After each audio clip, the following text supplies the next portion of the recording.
Active and passive voice, दोनों का मतलब मीनिंग तो एक आएगा, लेकिन स्ट्रक्चर के हिसाब से बोलने का व्यवहार चेंज हो जाएगा, बोलने का बिहेवियर क्या हो जाएगा, चेंज हो जाएगा। एक्टिव वॉइस को समझते हैं। वॉइस बहुत ही इंपॉर्टेंट होता है, पहले ये बता दूं मैं आपको ग्रामर में। वॉइस और नरेशन ये दो हैं जो बैकबोन भी कहे जाते हैं ग्रामर के, ये दोनों बहुत इंपॉर्टेंट होते हैं और इससे जुड़े हुए क्वेश्चन आते भी हैं, एग्जाम में आते हैं, हर चीज़ में ज़्यादा देता है। और सबसे ज़्यादा रिटर्न चीज़ें किस में होते हैं, नरेशन में और एक्टिव वॉइस में। कोई भी टेक्स्ट ले लो, कोई भी आप रिटर्न चीज़ें ले लो, उसमें क्या होते हैं, इन्हीं दोनों का यूज होता है, नरेशन और एक्टिव वॉइस का। तो एक्टिव वॉइस आप समझेंगे क्या है, कैसे है active voice. A verb is said to be in active voice when the person or thing denoted by the subject। Active voice में क्या होता है, जब कोई चीज़ कही जाती है और वो डिनोटेड किसके द्वारा होती है, सब्जेक्ट के द्वारा होती है, तो समझ लेना वो एक्टिव वॉइस। पता चल जाएगा बोलने के साथ साथ, सुनने के साथ साथ, समझने के साथ साथ ये एक्टिव वॉइस है या पैसिव वॉइस है। डिनोटेड बाय सब्जेक्ट होती है। सब्जेक्ट क्या है आपको पता ही है, किसी भी चीज़ का नाम हो सकता है या थिंग हो सकता है, वो भी सब्जेक्ट, या पर्सन हो सकता है, वो भी सब्जेक्ट। सब्जेक्ट कुछ भी हो सकता है, वर्ब भी सब्जेक्ट ही होता है। ये नॉन फाइनाइट वर्ब में सीखेंगे। पहले ये देखिए, a letter is, I write a letter, मैं एक लेटर लिखता हूँ, ही राइट्स लेटर्स, वो लेटर्स लिखता है। अब ये दोनों में क्या है, आपको सब्जेक्ट तो पता चल ही रहा होगा, सब्जेक्ट क्या है, सब्जेक्ट आपका ये है, सेकंड वाले में ये वर्ब है, ये वर्ब है, ये मेन वर्ब है, ये भी मेन वर्ब है, और ये हमारा ऑब्जेक्ट है। ध्यान दिया, ऊपर वाले एग्जाम वो डेफिनेशन से क्या पता है, denoted by the subject x. अगर इसमें सब्जेक्ट काम कर रहा है तो समझ लेना कि ये क्या है, पैसिव वॉइस है, एक्टिव वॉइस है। अगर नहीं काम कर रहा है तो समझ लेना क्या है, पैसिव वॉइस है। इतना आया समझ में। नेक्स्ट, पैसिव वॉइस क्या होता है, a verb is said to be in the passive voice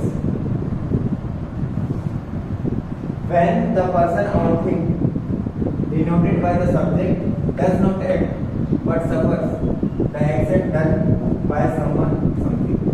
अब यहाँ पर क्या है कि इसमें पैसिव वॉइस में दिया रहेगा, और जब पर्सन और थिंग क्या करेगा, denoted by the subject, subject से डिनोट नहीं करता रहेगा, मतलब करेगा नहीं, सब्जेक्ट वहाँ पर एक्ट करेगा नहीं, नाम के लिए सब्जेक्ट रहेगा और कुछ नहीं, नाम का काम करेगा और कुछ नहीं करेगा। लेकिन क्या होगा, वो सफर भी करेगा एक एक्शन का, ऐसे लगेगा कि हाँ वो भी कर रहा है, लेकिन ऐसा कुछ नहीं है।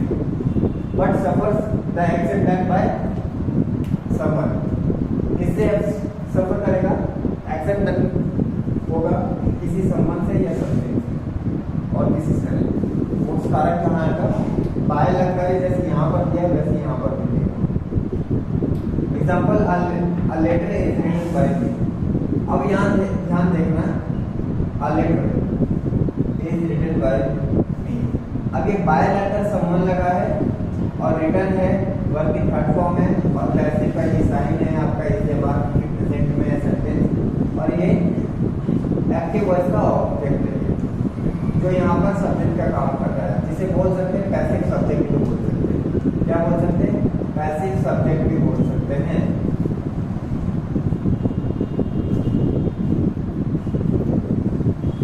Letters are written by him.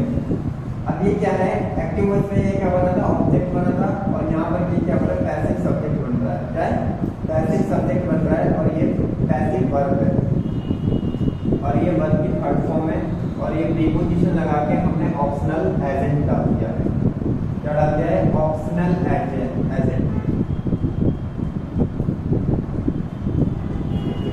समझ में आ रहा है आपको, ऑप्शनल एजेंट कितने तक आया, समझ में आया। नीचे लिखा है एक्टिव वॉइस, नीचे पैसिव वॉइस बना रखा हूं मैं। एक्टिव वॉइस में क्या होगा, अमित रीड्स अ बुक, ये इसका सब्जेक्ट है, ये मेन वर्ब है, और ये इसका ऑब्जेक्ट है। ये चीज कहाँ आ जाएगी, यहाँ आ जाएगी। ये पैसिव वॉइस में क्या हो जाएगा, सब्जेक्ट बन जाएगा, इसे पैसिव सब्जेक्ट भी बोला जाएगा।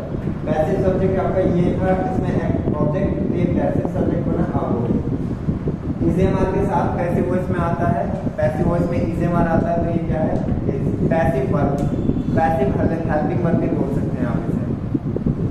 तो यहाँ पर पैसिव हेल्पिंग वर्ब है और पैसिव मेन वर्ब है, ये बी की थर्ड फॉर्म। हमेशा पैसिव वॉइस में बी की थर्ड फॉर्म ही आती है और कोई चीज़ नहीं आती है, ध्यान देना ये बात है। पैसिव वॉइस में बी की थर्ड फॉर्म आती है और हेल्पिंग वर्ब के साथ आती है। अब ये बाय लगा के हमने क्या करा, अमित को बताया ये अमित एक एजेंट है, ऑप्शनल है, ऑप्शन मतलब दे दिया भाई अमित ही काम कर रहा है और कोई नहीं कर रहा है, ठीक है, ध्यान देना। यहाँ पर समझ में आया, ये पैसिव वॉइस है, ये एक्टिव वॉइस है, ये पैसिव सब्जेक्ट है, ये पैसिव हेल्पिंग वर्ब है, ये पैसिव मेन वर्ब है और ये क्या है ऑप्शनल एजेंट है। और यहाँ पर जो एक्टिव वॉइस में है यहाँ पर ये सब्जेक्ट है, ये रीड्स है, मेन वर्ब है और ये इसका ऑब्जेक्ट है। आपको इंट्रोडक्शन तो पता चल गया होगा, आई होप कुछ समझ में आ गया होगा। ध्यान देना, समझना, अगर जो ना समझ में आए दोबारा कमेंट करना और मैं उस पर क्या करूँगा वीडियो बना के आपकी आपका कमेंट पढ़ के आपको सेटिस्फाई करूँगा अपनी नॉलेज के मदद से। आज के लिए इतने, मिलते हैं कल।